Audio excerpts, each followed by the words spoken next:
இன்னொரு தெளிவான ஒரு விஷயத்தை நான் உங்களுக்கு இந்த இடத்துல பதிவு பண்ண வேண்டியிருக்கு முன்னுரையாக. இப்ப குர்ஆன் பாதுகாக்கப்பட்டிருக்குங்க இல்லையா, அது எழுத்துல பாதுகாக்கப்படவே இல்லை, உள்ளத்தில் தான் பாதுகாக்கப்பட்டு இருக்கிறது. அதை வச்சு தான் ஹிஃப்ல வச்சு தான் சரி பண்ணணும் என்ற காரணத்தினால் தான் குர்ஆன்ல நீங்க பார்க்கலாம், பிஸ்மில்லாஹி மஜ்ரேஹா வ முர்சாஹான் இருக்கும். இந்த ஏகாரம் அரபில் இருக்குதா? ரேண்டு ஏகாரம் வருமா? ஆ இ ஊ தான் வரும். அரபு மொழியில தமிழ்ல தான் கே என்ன ஏ என்ன தே என்னவெல்லாம் வரும். அரபு மொழியில ஆ வரும், ஈ வரும், ஊ வரும். உருதுல வேண்டாம் என்ன செய்யும், ஏகாரம் வரும். அப்ப மஜ் ராகாண்டு வரணுமே தவிர மஜ் ரேகாண்டு இப்படி கீழே போடுறாங்கல்ல, அப்படி ஒண்ணு இருக்கு அரபில? அரபி உச்சரிப்புல இருக்குதா? இல்ல. ஆனால் அந்த வார்த்தையை மஜ் ரேகா என்றுதான் எல்லாரும் மனப்பாடம் செய்த காரணத்தினால் தான் அரபு மொழியில இல்லாத முறையில் கூட எழுதுகிறார்கள். அதை நாங்க பிழைன்னு சொல்ல மாட்டோம். அரபு மொழியிலே இல்லாத ஒரு ஸ்டைல்ல மஜ் ரேகா என்று செய்யப்பட்டிருக்குது. முர்சா கரெக்டா வந்துருது, முர்சாகா மஜ்ராகான்னு தான் வரணும். அதை கூட என்ன பண்றாங்க, அந்த ஹிஃப்ல வச்சு தான் கரெக்ட் பண்றோம். ஹிஃப்ல இருக்குது, அதனால மஜ்ரேகான்னு இல்லாத ஒரு அடையாளத்தை உண்டாக்கி கோபேசா கோஜேரன்னு சொல்லுவாங்க, உருதுல பேரை வச்சு இப்படி டைப்பா போட்டு என்ன செய்யறாங்க, மஜ்ரேகான்னு வாசிங்கிறாங்க. அப்ப உள்ளத்தில் தான் அது பாதுகாக்கப்பட்டிருக்கிறது என்பதுதான் அடிப்படையான விஷயம். இப்ப அலைஹி என்பது ஒரு இடத்துல அலைஹுன்னு இருக்குங்கிறாங்க. ஆமா, இருக்கத்தான் செய்யுது, அதான் கரெக்ட். அலைஹு என்பதுதான் கரெக்ட். ஓதுவதற்கு ஏற்ப எழுதப்படுமையானால் அது பிழை இல்லை. பின்னாடி உட்கார்ந்த மனிதன் உண்டாக்குன இலக்கணத்துக்கு மாற்றங்கிற நாங்க பிழைன்னு சொல்லல. அல்லாஹ்விடம் இருந்து ஜிப்ரீல் அலைஹிஸ்ஸலாம் அவர்கள் ஓதி காட்டியதை அவங்க மனப்பாடம் செஞ்சு, அவங்களிடமிருந்து சஹாபாக்கள் மனப்பாடம் செய்து தலைமுறை தலைமுறையாக மனப்பாடம் செய்யும் பொழுது ஒரு இடத்துல அலைஹு என்று சொல்கிறார்கள், எல்லா இடத்துக்கும் மாற்றமா சொல்லுகிறார்கள்.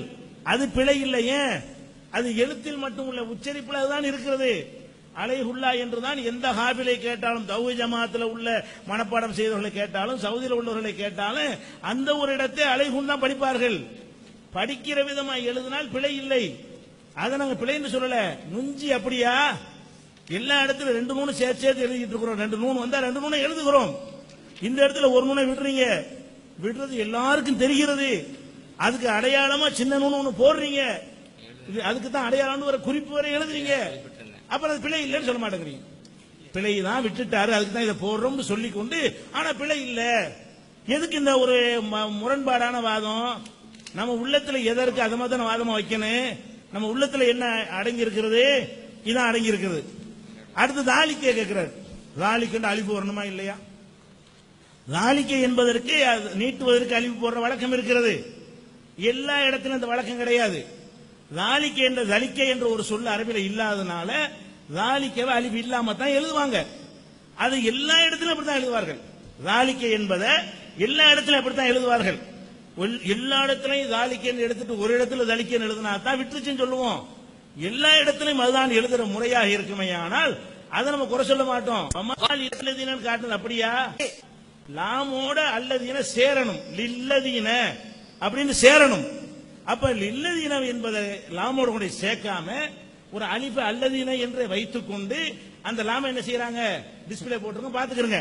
ஃபமா லில்லதீன, அது மாலு மாதிரி தெரியுது, பொருள் மாதிரி, மாலுங்கிற அர்த்தம் வர்ற மாதிரி. மா வேற, லில்லதீன வேற. லில்லதீன என்பதுதான் அதனுடைய சொல்லு. பார்த்தா எப்படி தெரியுதுன்னு கேட்டா ஃபமாலி அல்லதீன. ஒருத்தன் வக்ஃபு செஞ்சான்னு வைங்க, ஃபமால். இப்ப அடுத்தது எப்படி வாசிப்பான்? அல்லதீனன்னு வாசிப்பானா இல்லையா? அப்ப அந்த அல்லதீனங்கிற அலிஃப் அங்க இருக்கா இல்ல? இது பிழை. இதே பிழைங்கிறோம். இப்படி எங்கேயும் எழுதுறது இல்ல. தாலிக்கை என்பது எல்லா இடத்திலும் அப்படி எழுதுவோம். எல்லா இடத்திலும் அலிஃபை விட்டுதான் எழுதுவார்கள் என்று சொன்னால் அந்த எழுத்து முறை அதுவாகிவிடும். எழுத்து முறை அதுவாகிவிட்டால் அது பிழை என்று யாரும் சொல்ல மாட்டாங்க. இது எழுத்து முறையா? லில்லதீன இப்படிதான் எழுதுவீங்களா? நீங்க மதரசாவில் இப்படித்தான் எழுதி சொல்லி தருவார்கள், சொல்லி தருவீர்களா மாணவர்களுக்கு? லில்லதீன எழுதும் இல்லாம தனியா போட்டு அல்லதீன எழுதுங்கன்னு சொல்லி கொடுப்பீங்களா? அப்படித்தான் குர்ஆன்ல வேற இடத்துல இருக்குதா? இந்த ஒரு வசனத்தில் மாத்திரம் நம்ம எடுத்து காட்டி இருக்கிற அந்த ஒரு வசனத்தில் மாத்திரம் எப்படி இருக்குன்னு கேட்டா 70வது அத்தியாயத்தில் 36வது வசனத்தில் ஃபமாலி அல்லதீன இருக்கிறது. ஃபமாலி இல்லதீன சேர்ப்பதாக இருந்தால் அந்த அலிஃபு இருக்கக்கூடாது. அந்த அலிஃபு இல்லாம லில்லதீன என்று லாமோட லாம சேர்க்கணும். லாமோட லாம சேர்க்கிறதுக்கு அலிஃபு தடையா நிக்கிறது. அலிஃபு தூக்கி போட்டு சேர்ப்பாங்க. அப்ப இது எழுதுகிற முறைக்கு மாத்தமா அந்த ஒரு இடத்தில் இருக்கிறது. எல்லா லில்லதீனும் எப்படி இருக்கிறதோ குர்ஆன்ல அப்படி இல்லாம ஒரு லில்லதீன மாத்திரம் அப்படி இருக்குமையானால் அது எழுதுவங்க அந்த அலிஃபை தவறா விட்டு விட்டார்கள் இதை எழுதும்போது மால் பணம்ங்கிற அந்த மாதிரியான சொல்லா இருக்குமோ என்கிற ஒரு குழப்பத்தின் காரணமாகவோ கவனக்குறைவின் காரணமாகவோ அது செய்திருப்பார். என்ன காரணம் கண்டுபிடிக்க தேவையில்லை. ஆனா இது பிழை. இந்த மாதிரியான ஒரு பிழை விட்டிருக்கிறார்கள் என்றுதான் நாங்க வாதிடுகிறோம். நீங்க என்ன செய்றீங்க? தாலிக்க கொண்டாந்து காட்டுறீங்க. தாலிக்க யார் பிழைன்னு சொல்லுவா? அலிஃப் இல்லாம எழுதுறதான முறைய